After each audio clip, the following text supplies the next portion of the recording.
కారణంగా అనేక మంది ప్రాణాలు కోల్పోయారు. ఈ నేపథ్యంలో అవసరమైతే తప్ప మధ్యాహ్నం సమయంలో బయటకు రావద్దని వాతావరణ శాఖ హెచ్చరిస్తోంది.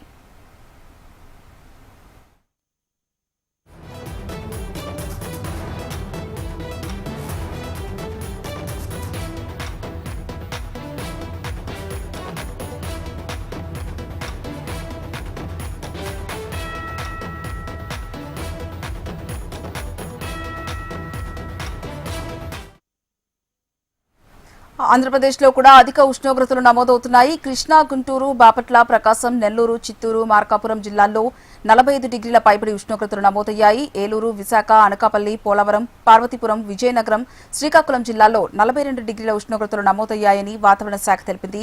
ఏపీలోని 214 మండలాల్లో వడగాలులు వీచే అవకాశం ఉందని, అలాగే ఒడిశా మీదుగా వచ్చే ఉపరితల ద్రోణి ప్రభావంతో అల్లూరి, ఉత్తరాంధ్ర జిల్లాల్లో పిడుగులతో కూడిన వర్షం పడే అవకాశం ఉందని ఐఎండీ వెల్లడించింది.